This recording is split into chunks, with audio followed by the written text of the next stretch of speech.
saudara. Kalau ngalami hadirat Tuhan tuh ya, saya tadi udah nggak mau nangis loh ya. Selalu nangis saja ya saudara ya. Tapi ya itulah Tuhan gitu ya. Saya tahan nggak mau nangis, kenapa? Nanti bedak saya belepotan.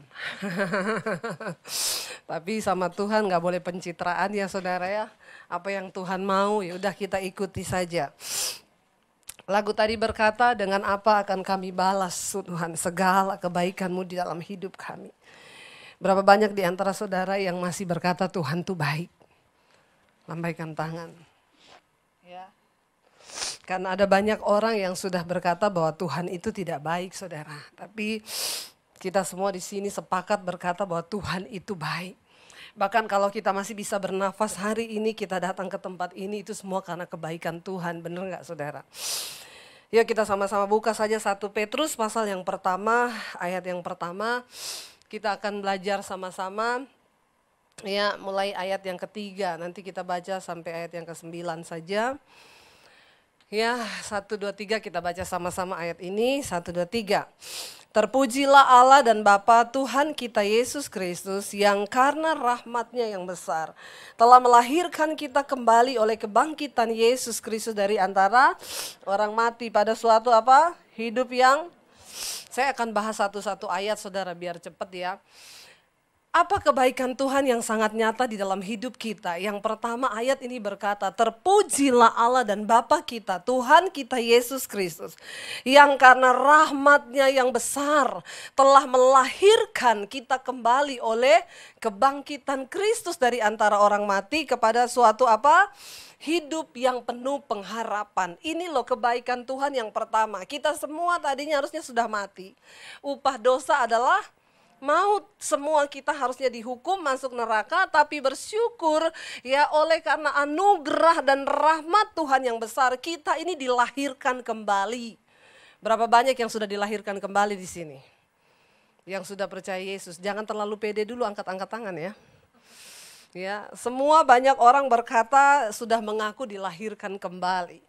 Tapi apa dilahirkan kembali itu saudara? Satu kali Yesus berkata kepada Nikodemus, engkau tidak akan pernah melihat kerajaan sorga kalau engkau tidak dilahirkan kembali. Lalu Nikodemus bertanya, loh bagaimana mungkin, saya kan udah tua, masa saya masuk lagi ke rahim ibu saya lalu saya dilahirkan? Sesungguhnya setiap orang akan dilahirkan kembali oleh firman dan roh ketika dia terima Yesus. Dilahirkan kembali artinya kita mengalami lahir baru. Yang lama sudah berlalu, yang baru sudah. Nah sekarang saya mau tanya, yang sudah tadi mengaku lahir kembali, berapa banyak yang hidupnya sudah baru di sini? Kalau masih lama-lama jangan angkat tangan saudara ya. Saya masih merokok, saya masih bersinah, saya masih ini, ada orang berkata begini, orang Kristen itu kok sok kudus ya, di gereja itu sok benar. Saya mau bilang yang masuk surga itu orang benar, yang masuk surga itu orang kudus, bukan yang sok kudus, sok benar. Kita memang harus kudus, jangan main-main sama Tuhan saudara. Biar aja ada banyak pengejek-pengejek akan berbicara, ngomong kita sok kudus, ke diskotik nggak mau, gini nggak mau, gitu nggak mau. Ngapain coba? Ya hidup ini kan harus dinikmati, jangan terlalu kudus-kudus banget lah. Harus seimbang lah antara jasmani dan rohani, nggak bisa seimbang. Engkau harus memilih salah satu, amin. Ketika engkau sudah dilahirkan kembali di dalam Kristus, ya manusia rohmu dibaharui, engkau harus memilih untuk hidup baru di dalam Yesus saudara. Yang lama sudah berlalu, yang baru itu sudah datang. Ada perubahan yang terlihat dari orang yang hidupnya sudah dibaharui. Dulu sukanya maki-maki orang ya, kalau ngomong omongan kotor, semua suami istri kalau berantem, semua yang kotor keluar. Setelah terima Yesus sekarang kok beda ya. Istrinya marah tetap dia bilang, kamu itu kalau marah-marah tambah cantik loh. Amin bapak-bapak? Bapak-bapak gak ada yang amin. Ya, biarpun istri marah-marah, ngomong aja kamu kalau marah-marah itu tambah cantik loh. Ya, berubah kita kan. Dulu hidupnya seperti apa, ketika terima Yesus berubah, dan yang paling tahu perubahan itu ya orang terdekat. Coba istri tanya sama suaminya, sekarang mumpung ada yang berdua-dua, saya ini udah berubah apa belum? Tanya sama orang terdekat, yang paling tahu itu orang terdekat, saudara. Saya suka tanya sama suami saya udah berubah apa belum? Yang terutama yang dia bilang, iya, yang pasti perubahannya tambah gendut. Dan itu menyakitkan. Ya, enggak saudara, dia ngomong kamu banyak berubah dari dulu pertama kita menikah, banyak berubah karena kita kan saling dibentuk. Amin. Ya, dulu saya nggak mau dengar apa kata suami saudara, sekarang belajar dengar apa kata dia. Ya, dia ngomong gini, oh iya, dia ngomong gini, ya. Ya, dia juga kalau memang ada masukan yang positif dari saya, ya kita saling mempengaruhi saudara ke arah firman Tuhan. Jadi tidak semua orang Kristen sudah lahir baru loh. Tadi semua angkat tangan waktu saya tanyakan, siapa yang sudah lahir baru? Semua angkat tangan. Sekarang saya tanya, siapa yang hidupnya sudah berubah? Turun tangan semua. Ya, nggak ada yang berani lagi angkat tangan. Kemana tadi semua yang angkat tangan itu kah? Makanya saya bilang jangan cepat-cepat angkat tangan. Tapi saudara, minta sama Tuhan, kita dilahirkan kembali ya. Kita sudah ada dalam Yesus, yuk kita berjuang. Untuk bisa berubah itu, ya memang Tuhan merubah kita, tapi dia melihat usaha kita untuk berubah. Amin. Ya, kita nggak bisa cuma doa di kamar, Tuhan ubah aku dalam nama Yesus. Berubah, nggak bisa saudara. Ketika engkau doa berubah, Tuhan saya pengen jadi orang yang sabar. Dalam nama Yesus saya pengen sabar. Engkau keluar kamar, engkau akan ketemu dengan orang yang bikin engkau marah. Itu jawaban doa. Loh, amin. Bukankah iman itu perlu latihan, saudara?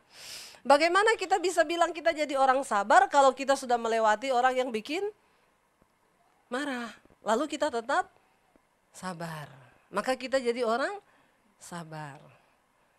Jangan banyak marah-marah saudara ya, nanti darah tinggi ya, stroke ya. Apalagi hidup ini kan singkat saudara, kita berdoa ya supaya kita ini jadi orang-orang yang belajar melakukan firman Tuhan. Alkitab bilang gini, kalau kita cuma punya iman saja itu baik, tapi setan juga percaya. Hanya ada satu Tuhan dan setan juga gemetar. Nah, kalau kita cuma percaya aja sama Tuhan, nggak ada bedanya kan sama setan kan? Lo bener nggak saudara? Setan juga percaya loh, hanya ada satu Tuhan dan setan gemetar kepada nama Tuhan. Tapi kalau kita hanya sampai dipercaya aja, ya kita sama setan nggak ada bedanya. Hari-hari ini kan susah dibandingkan mana setan mana orang kan. Sampai setan itu protes sama Tuhan dan gak mau jadi setan. Karena manusia lebih setan dari setan katanya. Ya, lo bener. Satu kali ada pendeta jalan di kuburan, tegang pendetanya saudara. Karena di kuburan takut ya, namanya pendeta juga masih manusia. Lagi tegang ada kuntilanak muncul saudara. Wih, karena kaget, dasar ini pendeta mungkin memang tidak ada iman. Dia teriak, setan! Kuntilanaknya gini, oh darah Yesus. Jadi yang beriman yang mana? Pendetanya atau setannya? Jadi hari-hari ini saudara, ya kita bisa bilang kita beriman, kita bisa bilang kita pengerja, kita bisa bilang kita pendeta. Tapi ingat loh, pada akhirnya Tuhan yang akan uji iman kita. Lalu ayat yang kedua berkata begini, ayat yang keempat ya. Baca sama-sama, kita dipanggil dalam hidup yang penuh pengharapan. Yang penuh pengharapan apa ini saudara? Yuk ayat yang keempat kita baca sama-sama. Tolong ditayangkan, ayat yang keempat berkata, untuk apa? Menerima suatu bagian yang tidak dapat binasa, yang tidak dapat cemar, yang tidak dapat layu, yang tersimpan di sorga bagi kamu. Ini loh bagian yang Tuhan sediakan bagi kita. Kenapa kita harus hidup baru, dilahirkan kembali? Karena ada satu yang luar biasa yang Tuhan sediakan buat kita di sorga. Saudara, dulu kan saya sudah pernah bilang di sini ya, bumi ini bukan tempat kita yang sesungguhnya. Bumi ini adalah nusa kambangan, tempat pembuangan, tempat terkutuk. Kita dibuang ke sini, setan juga dibuang ke sini. Kita hidup satu nusa kambangan sama setan di sini. Nah, Yesus datang membawa kerajaan Allah. Dia mau orang dilahirkan kembali ikut dia untuk menerima satu bagian yang sudah disediakan buat kita. Nah, ketika kita nanti akan menerima bagian ini, selama kita di bumi ini, kita disuruh latihan nih. Kenapa? Kita kan akan menerima satu bagian yang tidak dapat binasa, yang tidak dapat cemar, dan yang tidak dapat layu. Nah, Tuhan mau kita masih di bumi ini latihan yuk. Ya, karena di sorga kan ada standarnya. Enggak ada orang cemar masuk sorga, saudara. Ya, enggak ada orang kepahitan masuk sorga. Nanti repot di sorga kalau orang kepahitan berantem lagi. Malaikat harus konseling. Stres enggak, saudara? Benar enggak ada suami istri masuk sorga berantem lagi di sorga. Malaikatnya bingung. Ini di sorga sama aja berantem juga, di bumi juga berantem, mending ke neraka aja ya. Jadi di sorga itu orang-orang yang dipilih. Bayangkan ya kalau untuk masuk ke satu tempat aja ada pilihan, ada undangan khusus, apalagi ke sorga itu pasti pilihannya selektif dari Tuhan. Kenapa kita harus berlatih saudara untuk tidak cemar, tidak pahit hidup ini, kita berlatih untuk kita kudus, ya karena di sorga itu kudus. Ya, karena di sorga itu tidak cemar, karena di sorga itu tidak binasa, kita akan menerima bagian ini. Nah, latihannya kapan? Sekarang di bumi ini. Berlatihlah jadi orang yang sabar, karena di sorga nggak ada orang tersinggungan, amin. Ya, di sorga nanti nggak ada orang kepahitan, nggak ada. Nah, kita latihan sekarang. Lalu ayat yang berikutnya bilang apa? Yang kelima ya. Yaitu siapa? Kamu yang dipelihara dalam kekuatan Allah. Karena apa? Karena imanmu.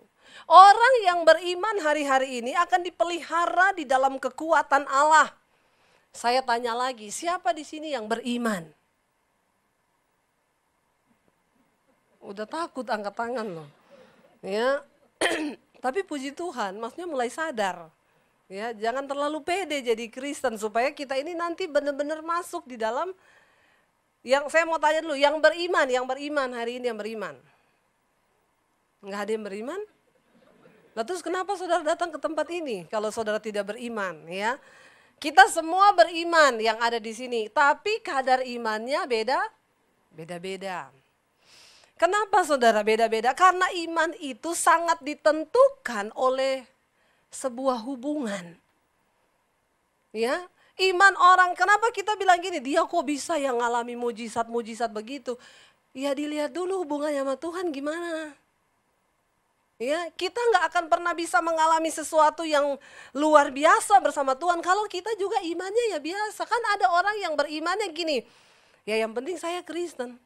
Ya udah itu aja, saya ke gereja cukup hari Minggu, saya nggak nyusahin orang bu, saya nggak nipu orang, saya nggak gini, cukup itu iman saya.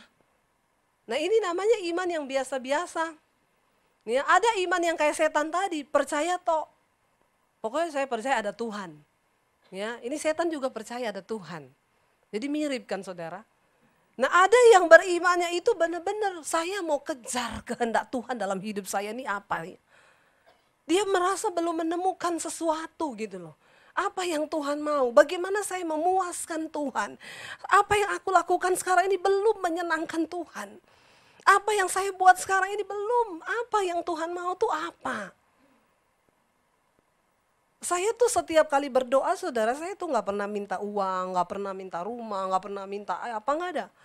Setiap kali berdoa saya bisa nangis berjam-jam cuma untuk satu kata. Tuhan, biar perkenananmu ada atas hidupku. Perkenananmu Tuhan, tidak ada yang lain. Karena belum tentu apa yang aku buat sekarang ini berkenan di hatimu. Itu saya bisa nangis berjam-jam cuma untuk minta satu perkenanan Tuhan. Loh benar saudara, karena gak gampang loh. Kita hidup dalam perkenanan Tuhan. Itu udah kesempurnaan iman ketika Tuhan tuh katakan aku berkenan pada apa yang kau lakukan. Bukankah itu semua yang kita rindukan di hidup ini, amin? Saya nggak mau tertipu dengan merasa ketika saya sudah pelayanan, saya sudah lakukan ini itu tuh saya tuh tiba-tiba saya tuh nggak berkenan dengan apa yang saya buat di hadapan Tuhan. Nah orang-orang sekarang itu kan udah tidak lagi berdoa itu saudara. Ya jadi Kita perlu meminta loh sama Tuhan, punya iman yang mengejar apa yang Tuhan mau di hidupku. Saya sampai detik ini dengan suami, saudara. Ya, walaupun kami sudah pelayanan di sini, kami tetap minta kehendak Tuhan atas hidup kami. Tuhan, apa yang kau mau? Satu saat ketika Tuhan bilang tinggalkan tempat ini, ya kita tinggalkan, kemana lagi ya nggak tahu. Berarti sudah selesai apa yang kita bangun di tempat ini. Hidup itu kalau saya melihat di dalam Alkitab, kehidupan rasul-rasul, nabi-nabi zaman dulu, mereka berjalan menurut tuntunan Tuhan. Ya, mereka bangun di sini selesai. Rasul Paulus, Tuhan suruh aku bergerak pergi ke sini. Saya baca kisahnya nabi-nabi zaman dulu, mereka tuh kayak nggak ada kerjaan. Tiap hari kerjaannya cuma duduk tanya, Tuhan saya mau ngapain lagi? Tuhan bilang, kamu pergi dari sini, kamu jalan ke Damsyik, kamu ke sana, kamu ke sini, kamu nanti ketemu ini, ketemu itu. Sampai saya tuh kalau baca ya orang-orang ini ya, benar-benar loh, ya hidupnya itu ikut Tuhan. Saya nggak suruh saudara itu besok nggak usah kerja, terus duduk di kamar terus tanya Tuhan, saya mau ngapain nih Tuhan ya? Enggak, bukan itu. Tapi milikilah satu hati yang terus rindu cari tahu apa kehendak Tuhan dalam hidup kita. Ya, punya kadar iman yang tinggi di hadapan Tuhan, saudara. Kenapa? Karena satu saat kita akan diuji. Coba nanti kita lihat ya. Kamu akan dipelihara dalam kekuatan Allah karena imanmu. Karena iman kita akan dipelihara dalam kekuatan Allah loh. Sementara apa? Kamu menantikan keselamatan yang tersedia untuk dinyatakan pada zaman akhir. Loh, kita ini kan berpikir kita sudah selamat. Tapi ini dikatakan keselamatan yang telah tersedia untuk dinyatakan. Kita masih menantikan keselamatan yang telah tersedia untuk dinyatakan pada zaman akhir. Kita ini semua masih dalam tahap menanti. Ingat, jangan tertipu, berjaga-jagalah senantiasa saudara. Kenapa? Karena kita semua lagi dalam proses perjalanan sampai ke keselamatan akhir. Kita belum capai garis ini. Akan ada banyak orang yang berjatuhan di tengah jalan, berguguran imannya. Karena motivasinya, karena ada banyak pencobaan. Hidup ini penuh dengan kejutan, saudara. Benar nggak? Ada banyak peristiwa yang kadang tanpa kita sadari tiba-tiba datang. Hari ini kita baik-baik aja, besok belum tentu. Karena hidup ini terus berputar. Kenapa kita harus punya iman yang teguh, saudara? Karena hidup ini penuh dengan kejutan. Kita masih menunggu. Saya kaget dapat berita, saudara, teman pelayanan kami dulu di Solo. Dia pindah ke Surabaya sama istrinya. Bapak ini melayani Tuhan setia. Orangnya nggak neko-neko, cinta banget sama istri. Anaknya cuma satu. Mereka keluarga yang berbahagia. Melayani Tuhan, kurang apa coba? Pindah ke Surabaya, tiba-tiba saya dapat kabar beberapa bulan lalu suaminya ini meninggal. Saya syok setengah mati karena waktu saya pelayanan ke Surabaya saya masih ketemu mereka berdua dan makan sama-sama. Saya bilang, Ci, masa nggak salah sih meninggal? Nangis kan dia malam itu waktu suaminya meninggal. Iya Deb, gini. Tapi saya, kenapa Ci? Ada tumor di livernya. Ya udah.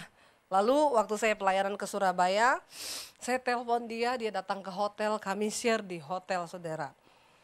Dia cerita sama saya gini, Deb, hidup itu ya nggak ada yang tahu ya.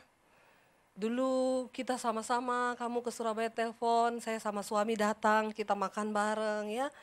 Tapi ya itulah hidup penuh kejutan ya. Waktu saya tiba, suami saya cepat sekali, dia nggak ada keluhan apa-apa. Satu saat dia mulai merasa sakit ya di bagian perut, lalu check up. Waktu check up dokter kaget karena ada tumor di dalam livernya dan tumor itu ternyata memang sudah tidak bisa diapa-apain lagi. Jadi dokter bilang ya ini tinggal hanya menunggu waktu saja. Dia bilang gini, waktu yang berat buat saya Deb, karena dia punya anak sematawayang perempuan, saudara. Dan anak ini dekat sekali sama papinya. Dia bilang satu kali Deb, waktu saya lagi di rumah sakit, anak saya mau berangkat kuliah, pamit sama papinya di dalam kamar. Waktu dia masuk, papinya itu lagi memuji Tuhan, puter handphone sambil semua baik apa yang telah kau perbuat di dalam hidupku. Anaknya masuk, papi saya mau kuliah, oh ya udah. Dia cepat-cepat keluar, sampai di luar nangis saudara. Anak ini nangis, ya nangis sampai benar-benar termehek-mehek nangisnya. Terus maminya tanya, kenapa Ca? Tuhan tuh nggak adil, Tuhan tuh jahat Mam. Papi itu orang baik loh, papi itu nggak jahat, masih banyak orang yang lebih jahat dari papi. Tapi kenapa papi yang Tuhan izinkan sakit begini? Ya memang kita ini kadang tidak bisa mengerti ya saudara. Ada orang yang diharap-harapkan mati, nggak mati-mati loh. Saking jahatnya, minta ampunnya kita doa biar didoakan mati juga nggak mati. Tapi memang banyak orang bilang sih orang baik itu cepat mati. Karena rumahnya di surga udah jadi. Ya, yang jahat itu lama matinya saudara. Ya, bahkan meraja lagi kadang-kadang nggak mati-mati. Saya tuh kadang kalau lihat TV, koruptor-koruptor yang cari masalah itu kadang, Tuhan kenapa nggak mati aja ya? Maksudnya kena serangan jantung itu selesai, bangsa ini aman, tentram, damai. Tapi kan itu cara berpikir kita, bukan cara berpikirnya Tuhan kan begitu kan. Lalu maminya bilang sama dia gini, kamu nggak boleh berpikiran gitu. Nggak, tapi Tuhan itu nggak adil. Terus yang lebih bodoh lagi itu si papi, dia bilang. Itu papi bodoh banget. Kenapa? Dia kaget. Kamu nggak boleh ngomong gitu loh. Dia udah tahu Tuhan biarin dia sakit begitu, ngapain dia masih mau tetap memuji Tuhan? Waduh, di situ maminya terpukul saudara. Dia bilang, saya antar dia ke kampus, dia sepanjang jalan saya nangis di mobil. Saya curhat sama anak saya itu, saya bilang, kamu tahu Ica, yang lebih membuat mami sedih bukan karena papi sakit, tapi ketika mami ketahui imanmu cuma sebatas itu dan kamu bilang papi bodoh memuji Tuhan. Justru kamu harusnya belajar dan lihat iman papimu. Walaupun dia udah ngalami sakit yang begitu, dia masih tetap memutuskan untuk memuji Tuhan, bahwa Tuhan itu baik. Lalu maminya bergumul karena anaknya tetap pahit saudara. Tetap disuruh berdoa, enggak mau. Enggak Tuhan-Tuhanan. Waktu papinya meninggal, maminya bilang sama saya, aku udah bingung aja Deb, gimana nanti dia akan bersikap. Saya takut dia murtad sama Tuhan. Tapi maminya cuma bisa berdoa. Tapi saya percaya orang benar yang beriman akan mewariskan iman itu kepada anaknya. Itu otomatis saudara. Kenapa? Karena anak itu melihat bagaimana iman orang tuanya. Ingat waktu Rasul Paulus bilang kepada Timotius, aku melihat iman di dalam dirimu. Itu iman yang dimiliki oleh nenekmu dan juga ibumu. Yang sekarang ada juga di dalam kamu, amin. Makanya para orang tua di sini, milikilah iman yang teguh supaya engkau bisa wariskan iman itu kepada anakmu. Tidak ada warisan lain yang kita bisa tinggalkan kepada anak kita selain warisan iman. Kita tinggalin dia kekayaan, ya dia bisa hilang kekayaan itu habis, bahkan bisa berantem gara-gara harta. Saya lihat di TV ada satu orang Chinese di Surabaya, dia buka warung untuk orang-orang miskin saudara, ya. Jadi warungnya itu ada makan sayur, ada ayam ya. Pokoknya makanannya itu layak dan benar-benar enak. Tapi buat orang miskin, ada duit seberapa cemplungin aja di situ. Enggak ada duit makan aja, nggak usah bayar. Luar biasa loh. Jadi saya lihat di TV diwawancarain, ditanya, Pak, muncul ide itu dari mana? Dia bilang gini, saya ini cukup diberkati Tuhan. Saya punya prinsip begini katanya di TV itu ya. Kekayaan itu kalau kita makan sendiri akan jadi penyakit. Ya, kita habisin sendiri jadi penyakit, bener. Ya, makan enak, terus tiap hari makan enak, terus di luar, terus padahal nggak sehat. Jadi penyakit. Tapi kalau kita dia bilang kalau kita tabung ya untuk anak-anak, bisa bikin berantem dan hancur keluarga. Karena saya sudah melihat banyak, dia bilang, orang itu tinggalin warisan kekayaan buat anak-anak, justru anak-anak berantem semua. Saya ditelepon satu keluarga Bu Debi gini loh, kami dari satu gereja, ibu sering pelayanan di gereja kami. Kami ini ada 3 bersaudara di gereja itu satu gereja, Bu. Tapi kami ini musuh bebuyutan.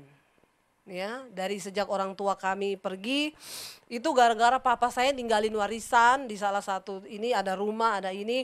Tapi yang menguasai itu kokoh kami, Bu. Kami satu gereja, Bu. Ibu sering khotbah di gereja kami.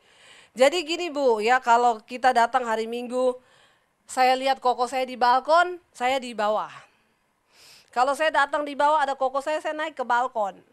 Nanti taci saya yang satu nggak tahu kemana lagi dia. Pokoknya kita nggak mau ketemu di gereja. Tapi saya pikir-pikir gini ya Bu ya, sampai kapan ya kita begitu ya Bu? Kami butuh mediasi nih, mediator untuk mendamaikan kami. Ibu mau nggak, bersedia nggak? Saya pikir ini misi pendamaian ya, inilah tugas pendeta. Padahal saya bukan gembalanya. Tapi ya enggak apa-apa saudara, saya ini banyak menggantikan tugas gembala di mana-mana.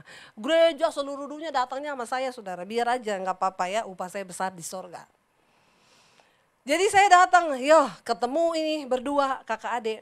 Jadi gini Bu, nanti kami berdua sudah sepakat. Nanti kapan kita mau telepon kakak kami atau ibu yang telepon deh. Ibu bicara, nanti kami bertiga ketemu Bu. Saya dengerin mereka cerita gini. Saya tanya gini, jadi saya mau cari tahu ini niatnya mereka ini. Mau berdamai dengan kakaknya ini memang tulus dari hati. Atau ada udang di balik bakwan lagi. Loh kita ini hamba Tuhan harus jeli loh saudara. Karena kalau enggak kita jadi bulan-bulanan. Lalu saya dengar cerita. Jadi kakak kami itu serakah dia Bu. Ya harta dia kuasai, rumah dia kuasai. Ini dia kuasai. Jadi gini Bu, jadi kan ini 2 bulan lagi dia mau jual rumah papa kami nih Bu. Saya mulai nangkep ini. Oh, jadi sudah ditawar kemarin 30M, ada yang nawar gini. Jadi maksud kami makanya Bu, kita mau berdamai Bu. Ya setidaknya kan kita ada bagian juga di situ dikit Bu. Terus saya tanya gini, berarti ini mau berdamainya karena kakaknya mau jual rumah? Ya salah satunya itu, saya pulang dulu ya. Saya bilang saya pulang dulu, kalian berdoa lagi deh. Ya karena saya tidak yakin sebuah niat perdamaian yang keluar dari akal bulus begini. Ini Tuhan tidak berkehendak ini. Kalian ternyata tetap karena kepingin harta lagi ini. Ya jadi saya nggak mau. Jadi gini aja, berdoa aja dulu, minta hati dari Tuhan untuk mau mengejar perdamaian itu benar-benar karena dari Tuhan. Bukan karena ada pengen jual rumah, pengen apa, saya nggak mau saya bilang. Ya akhirnya dia telepon kemarin, jadi gimana ini Bu, nggak mau, nggak. Ya nggak mau saya. Ya biar mau ditawari dapat berapa persen dari penjualan rumah, nggak mau. Ya bukan itu tujuan kita. Tujuan kita ini ya yuk.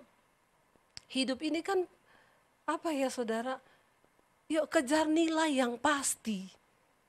Kenapa engkau mau berdamai? Karena Tuhan suruh aku berdamai. Bukan karena ada embel-embel yang lain.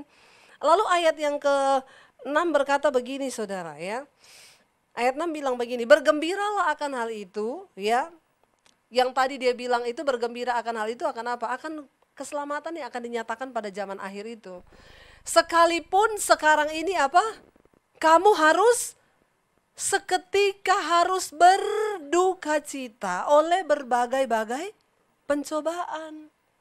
Ada yang lagi dapat pencobaan hari ini? Yang lagi ada masalah berapa banyak? Yang lagi ada masalah. Yang lagi tidak ada masalah. Ya, saya dibuat bingung terus dari tadi ya. Sekali lagi nih, saya mau ngaku ya, coba ngaku tolong jujur ya. Saudara yang lagi ada masalah hari ini angkat tangan. Yang lagi ada masalah saja. Sayap kanan paling banyak masalah itu sana ya. Yang lagi tidak ada masalah. Angkat tangan. Yang bingung angkat kaki. Mending angkat kaki aja.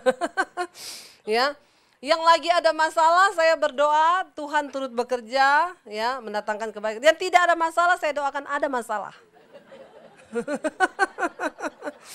Kenapa? Karena ini Alkitab yang ngomong ya.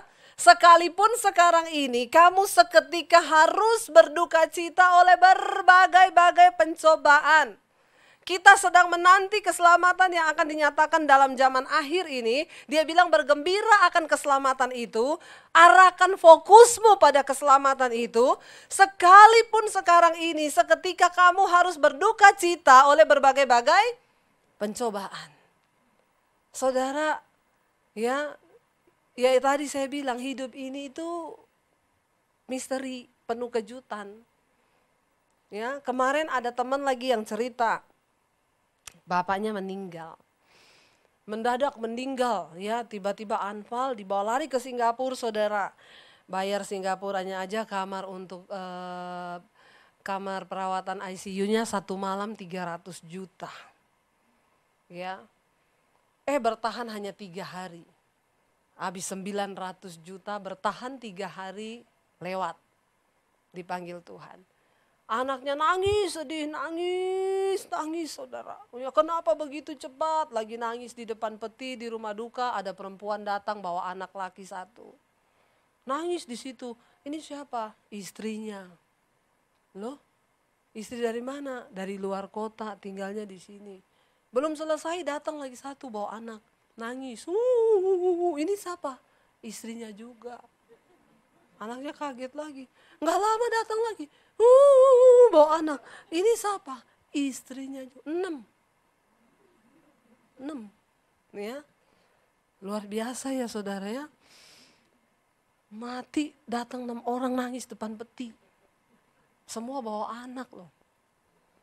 Makanya orang itu kadang-kadang kalau terlalu kaya, duitnya kebanyakan, ya kan harus dibagi-bagi katanya ya. Kalau Roma Irama bilang, menikahi janda-janda itu ibadah.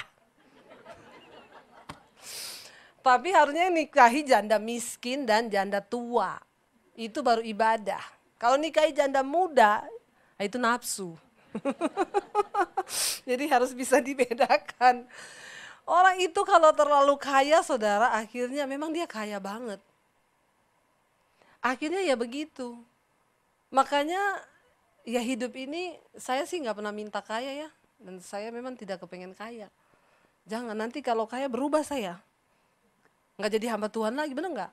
Tiap hari ngitung duit terus. Ya, bahaya. Memang itu bukan Pak, saya sadari. Saya itu bukan panggilan kami untuk menjadi kaya. Ya, dan biarlah yang kaya-kaya itu ya orang-orang yang dikasih karunia untuk kaya. Tolong yang miskin-miskin jangan sampai iri sama orang kaya ya. Terus engkau bilang orang kaya itu enak banget ya hidupnya. Belum tentu engkau dikasih kaya bisa bertahan. Mungkin 3 hari aja udah bunuh diri. Karena untuk kaya itu juga anugerah saudara. Lo bener nggak? Orang itu untuk kaya itu pun kasih karunia loh. Nggak gampang loh orang kaya itu. Makanya tukang ojek ngomong enak banget orang kaya. Kata orang kaya begini, lu ya tukang ojek, makanya lu jangan ngopi terus, sekali-sekali minum vodka. Biar lu tahu hidup ini bukan cuma pahit tapi puyeng. Kalau tukang ojek ngertinya kan hidup itu pahit toh. Orang kaya puyeng saudara. Ya, bukan cuma pahit tapi puyeng, bener. Kita mikirin 10 juta udah cekot-cekot kepala kita. Orang kaya itu mikirin 10 M cekot-cekot. Sebenarnya cekot-cekotnya sama nggak? Sama, yang beda nolnya. Loh bener, cekot-cekotnya itu sama loh ya. Karena menurut takaran. Jadi menjadi kaya itu juga tidak gampang. Ya saya nggak mau jadi kaya, bener. Orang itu kalau kaya banyak pendeta yang sudah berubah sekarang. Ya saya ketemu 1 orang tadinya waktu masih miskin, ya sama Tuhan doa, terus ngurusi gereja, terus tiba-tiba dia bisnis jadi kaya banget saudara. Ngomong sama saya gini, sekarang saya nggak ada waktu urus gereja Bu. Saya urus perusahaan terus. Akhirnya ditipu orang saudara. Ya, kemarin cerita ditipu 8 miliar. Ya itu. Ya karena akhirnya cekot-cekot lagi. Kan? Ya memang itulah cara Tuhan mendidik kita kan. Pergumulan itu penting. Kita kalau udah gak ada pergumulan, udah terlalu jalan tol, gampang mati saudara. Gak ada rem. Nah kenapa Tuhan izinkan pencobaan dalam hidup ini? Untuk bikin kita akhirnya mundur lagi selangkah lalu Tuhan Sadari diri. Tapi ada orang saudara biar udah ada pencobaan nggak tarik diri mundur, lurus terus dia tancap gas. Orang-orang begini berakhir pada kebinasaan loh. Hidup ini yang penting itu bukan apa yang Anda capai, tapi nilai di dalam apa yang Anda capai itu. Amin. Loh kita dapat uang 30 miliar, ya bagus. Tetapi yang lebih bagus itu proses waktu engkau menuju ke sana. Ada jatuh bangun, engkau dapat nilai. Kan Tuhan itu membentuk kita lewat semua nilai kehidupan kan. Benar nggak saudara? Nah kalau kita tidak pernah mengalami pencobaan, nilai apa yang kita dapat di hidup ini? Nggak ada nilai apa-apa yang akan kita bawa nanti menghadap Tuhan. Kita tidak punya pengalaman bersama Tuhan, kita nggak punya pengalaman dibentuk bersama Tuhan. Ya, jadi anaknya itu tadinya dia hancur hati waktu papanya meninggal. Sekarang dia bilang gini, ya puji Tuhan lah bapak meninggal lah. Kalau enggak bisa 12 nanti yang nangis depan peti. Kebanyakan saudara. Ya, jadi kita melihat ya saudara, pencobaan ya, yang pernah dengar kesaksiannya siapa Yudit Halim saudara itu luar biasa sekali ya. Saya dengar suaminya udahlah dia dari Medan, papahnya tinggalin dia masih SD, ya, lalu dia hidup dengan pahit karena dia dibesarkan oleh mamanya seorang diri, ketemu satu laki-laki dari Singapura datang, kamu mau nggak usah kerja, pakai sopir, pakai ini, nikah sama saya. Nikah tanpa berpikir panjang, cuma pengen keluar dari kemiskinan. Nikah sama laki-laki itu, begitu nikah melahirkan anak. Waktu melahirkan anak, suaminya bilang kamu berangkat ke Singapura, melahirkan di sana ya, suaminya di Medan. Nanti ada kabar apa kasih tahu saya. Di Singapura anaknya lahir, dokter bilang anakmu jantungnya lubang 3. Dia punya penyakit ini, nggak bakal lama hidupnya. Dia kabari suaminya bilang, oh kalau gitu ya sudah ya, saya ceraikan kamu deh, saya nggak mau nikah sama perempuan yang lahirin anak cacat. Dia pulang ke Jakarta, ke Medan, anaknya ditinggal di Singapura di rumah sakit, kaget masuk rumah udah ada perempuan di tempat tidur. Pahit hati diusir keluar dari rumahnya begitu saja. Dia balik ke Singapura ya. Dia bawa anaknya naik ke lantai 21. Dengan harapan dia mau akhiri hidupnya saja di sana. Semuanya selesai mati sama-sama, dia malu sama keluarganya. Waktu mau lompat, dijamah Tuhan Yesus. Tuhan bilang, aku sanggup memulihkan hidupmu. Di situ dia ngalami Tuhan secara pribadi, nggak jadi bunuh diri. Kenapa kita ini perlu ketemu Tuhan saudara? Karena dalam hadirat Tuhan itu kita ini diberi pencerahan, diberi kekuatan. Nggak jadi bunuh diri, semangat hidup, lalu pengen cari kerja untuk besarkan anaknya yang cacat. Mamanya dari Medan ditarik ke Singapura untuk jagain anaknya. Setelah mamanya datang, dia lamar kerjaan. Satu-satunya kerjaan yang bisa terima dia karena dia nggak bisa bahasa Inggris, nggak bisa bahasa Mandarin. Akhirnya diterima di Hansip, Satpam di sebuah perusahaan. Jadi satpam ya, jaga keamanan. Lalu dari perusahaan lihat dia kayaknya orangnya ada kemampuan, disekolahin bahasa Mandarin, disekolahin lulus pinter, tiba-tiba jadi manajer di perusahaan di Singapura. Jadi kayak ketemu sama satu laki-laki, berdoa ya, hamba Tuhan, menikah mereka. Tuhan gak pernah lihat masa lalu kita ya, yang Tuhan lihat yang sekarang. Dia dapat pendeta hamba Tuhan, sama-sama kerja tapi pelayanan saudara. Ya, mereka bekerja pelayanan, baru berapa tahun menikah, bahagia anaknya.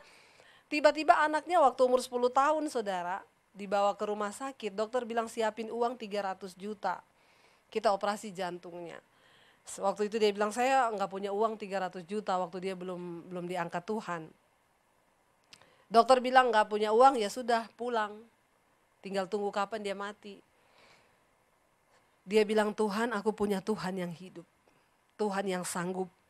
Tiba-tiba satu malam Tuhan jamah anaknya, Tuhan bilang kamu bawa dia ke rumah sakit periksa. Periksa saudara, dokter kaget.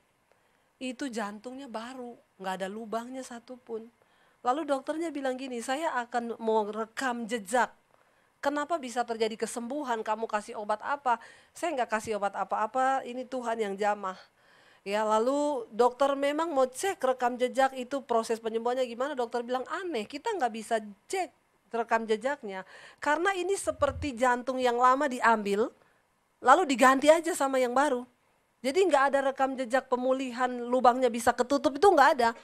Kita punya Tuhan yang dahsyat, yang sanggup melakukan segala perkara, saudara. Amin. Lalu dari situ dia udah lihat Tuhan, dia menikah. Udah menikah, enak-enak menikah, tiba-tiba mereka sering pelayanan kerja. Tiba-tiba suaminya sering pusing, sakit kepala, periksalah ke rumah sakit. Dokter bilang dia kena cancer di batang otak. Dan akhirnya ini cancer kasus pertama di Singapura. Di Amerika ada 50 orang yang kena. Profesor dari Amerika datang. Lalu akhirnya dioperasi suaminya. Operasi ya 20 jam saudara. Digergaji pas di tengkorak kepalanya sini. Di belakang telinganya sini diambil. Lalu waktu setelah ditutup dokter bilang sama dia, kami sudah berhasil mengangkat tapi hanya 70%. Yang 30 kami nggak bisa angkat karena dia lengket di batang otak. Jadi ya maaf, kesembuhan suamimu nggak bisa, kita sudah berusaha. Tapi itu tetap akan ada, tinggal tunggu kapan dia menyebar lagi. Umurnya tinggal 6 bulan. Waktu suaminya dengar dokter bilang umur tinggal 6 bulan. Dia bilang gini, yes, masih ada waktu 6 bulan aku mau melakukan yang terbaik bagi Tuhan. Mereka pergi ke daerah-daerah miskin, ke Vietnam, mereka pergi ke daerah miskin. Mereka bawa apa yang mereka bisa bawa, tidak minta-minta sumbangan saudara. Ya pakai uangnya mereka sendiri, mereka masak buat anak-anak di tempat pemungut sampah. Mereka doakan satu-satu, apa yang bisa mereka. Dia bilang waktu suami saya kesakitan, dia akan cari satu tiang atau apa, dia berlutut di situ. Dan dia cuma bilang gini, Tuhan sesakit apapun yang aku alami sekarang, aku tetap mau memuji Engkau, praise the Lord. Lalu dia bisa pingsan karena kesakitan, lalu tertidur, lalu bangun, udah hilang sakitnya. Dokter bilang tinggal 6 bulan, mereka lakukan apa yang terbaik yang mereka bisa lakukan. Tidak ada satupun kata-kata yang ngomong Tuhan tuh jahat, Tuhan gak baik. Mereka selalu mengucap syukur. Lalu saudara, 10 tahun gak mati. Tapi tetap sakit. Akhirnya anfal pas 10 tahun, plak dia jatuh. Dibawa ke rumah sakit, operasi yang kedua. Dokter buka lagi kepala otaknya. Diambil lagi sudah sebesar telur 2. Ya. Diambil dua-duanya, dokter bilang tersisa lagi 30% yang itu di batang otak. Kami gak bisa korek itu. Dan kali ini dia akan buta dan akan lumpuh gak bisa berjalan. Saudara, malam itu sebelum operasi suaminya bilang sama dia, ini semua surat-surat, rumah, semua asuransi saya. Kalau saya mati nanti kita ketemu di sorga. Yudit bilang saya berdoa sama Tuhan. Tuhan, aku tidak akan lepas jubahmu hari ini seperti Yakub yang bergumul dengan Tuhan. Engkau sembuhkan penyakit suamiku. Jangan ambil lagi suami saya yang ini Tuhan. Karena kami mau melayani Engkau. Tapi habis operasi dia lihat suaminya udah tidak sadar dan kesakitan malam itu. Dokter bilang, ya tunggu aja, bertahan tidak akan lama. Kalaupun bertahan dia sadar bangun, dia buta dan lumpuh. Dia nangis malam itu, dia bilang waktu saya lihat suami saya begitu, saya cuma bilang gini, Tuhan ambil kalau Engkau mau ambil. Saya rela Tuhan karena saya gak sanggup lihat dia kesakitan. Ambil aja. Malam dia tungguin suaminya di ruang VIP, dia tidur di ruang tamu, kelihatan saudara, tiba-tiba tengah malam suaminya lompat bangun dari tempat tidur sambil Yudit kaget, suaminya teriak, Jesus here, Jesus here, Jesus here. Dia lari saudara masuk ke ruang rumah sakit.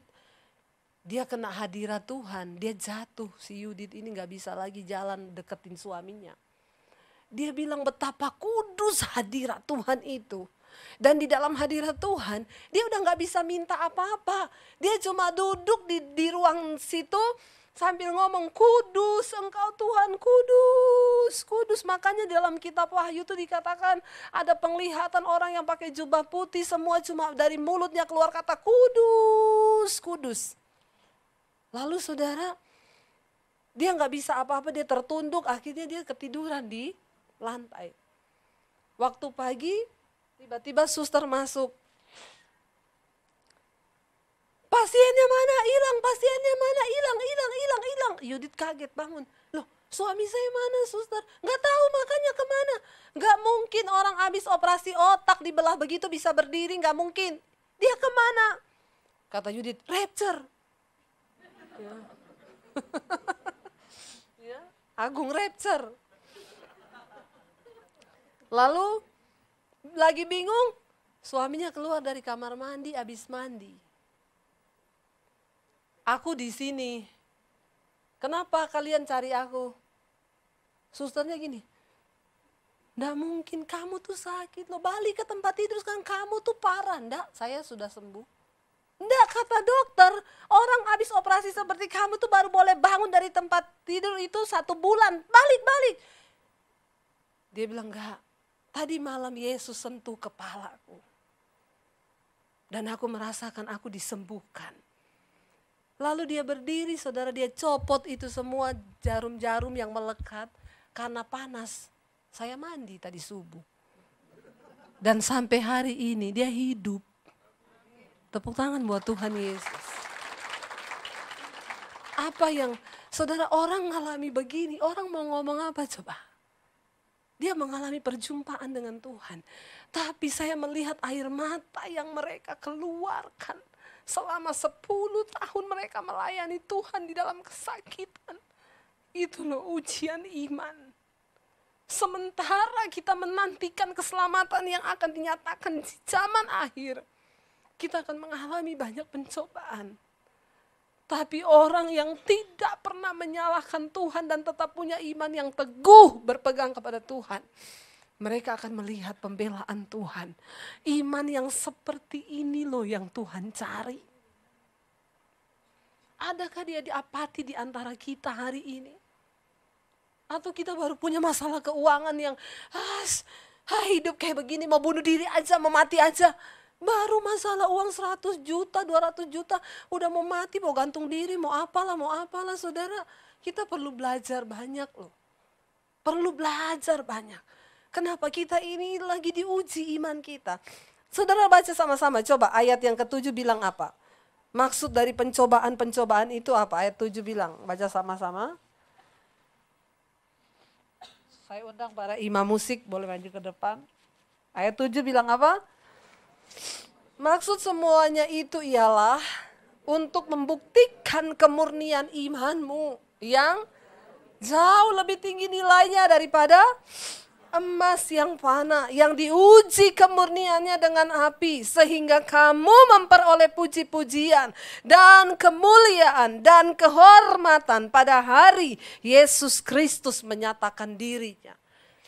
Ini goalnya saudara. Hari ini tidak usah cari pujian manusia, amin. Nggak usah cari pengakuan manusia. Karena kita akan menerima puji-pujian yang paling luar biasa ketika Yesus menyatakan dirinya. Berhenti cari pujian, berhenti cari sanjungan, berhenti cari sesuatu yang sifatnya bukan kekekalan. Ayat yang ke-9 bilang begini. Ayat yang 8 dan ayat yang 9 baca sama-sama. Sekalipun kamu belum pernah melihat dia, namun kamu mengasihaninya. Kamu percaya kepada dia sekalipun kamu sekarang tidak melihatnya. Kamu bergembira karena sukacita yang mulia Sekalipun kita tidak melihat Yesus, tapi kan kita mengasihinya. Kenapa saudara? Ayat 9 bilang, baca sama-sama.